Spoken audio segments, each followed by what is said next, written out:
Good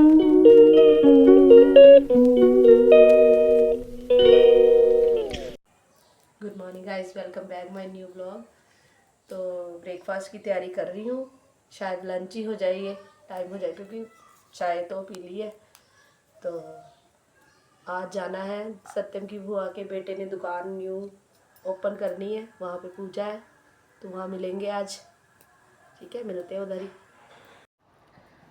तो guys आ गए हम वापस। मुहूर्त पे गए थे, सत्यम की बुआ जी के बेटे ने दुकान अपनी शुरू की है, सलून खोला है, तो वो मुहूर्त था, वहाँ गए थे। आ गए अब वापस।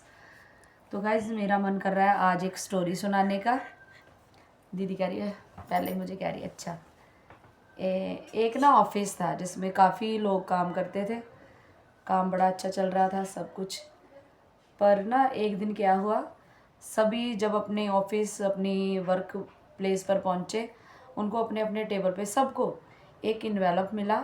उसमें एक लेटर था, सभी ने निकाला, पढ़ा।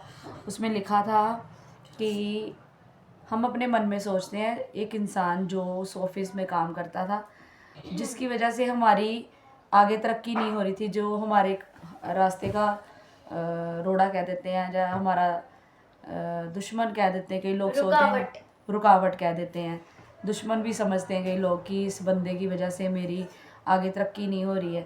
तो उसके बारे में लिखा था कि ये इंसान की ना डेथ हो गई है, तो उसका एड्रेस लिखा था कि इस जगह पे पहुंचो अगर आप इससे मिलना चाहते हो लास्ट बार।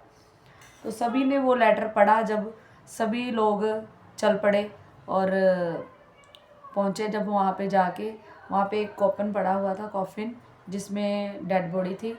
तो सभी ने बारी बारी जाकर वो कॉफिन देखा। पहले तो सभी हैरान और परेशान हुए।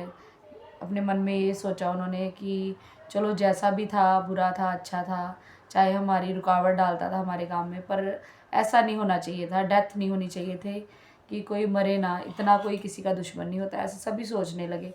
पर फिर भी उन्होंने सोचा कि चलो उसको लास्ट बार मिलना चाहिए, जाते हैं। सभी लोग तैयार हो गए और जाने के लिए जब गए, वहाँ पहुँचे, वहाँ पे कॉफिन पड़ा हुआ। तो सभी ने बारी बारी जाकर देखा उस कॉफिन में। उसमें किसी की भी बॉडी नहीं थी, किसी की भी डेड बॉडी नहीं थी। उसमें एक मिरर पड़ा हुआ था, और मिरर में जो भी इंसान जा रहा था देखने, उसका अपना ही फेस उसको दिख रहा था। तो जब सभी जो भी देख के आता, वो परेशान होके एक उलझन में, एक सोच में आकर एक जगह पे बैठ जाता। जो भी जाता ऐसे सभी का हो रहा था। तो इस स्टोरी में ये समझाया गया है कि जैसे हम अपनी किसी भी, कोई भी काम हमारा हो नहीं रहा है, जहाँ हमारी तरक्की नहीं हो रही है, जहाँ कोई काम में रुकावट है, तो हम किसी दूसरे को उसके लिए जिम्मेवार ठहरा देते हैं। हम ये नहीं सोचते कि हमारी तरक्की का रीज़न, तरक्की क्यों नहीं हो रही है, उसका मेन प्रॉब्लम क्या है, उस उसको नहीं देखते। हम किसी को भी उसका रीज़न बना देते हैं कि ये इंसान हमारी तरक्की में आ रहा है या ये हमारी प्रॉब्लम है।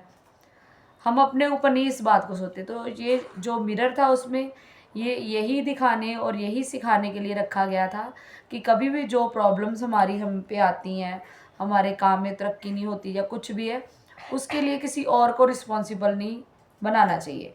उसके रिस्पॉन्सिबल हम खुद होते हैं।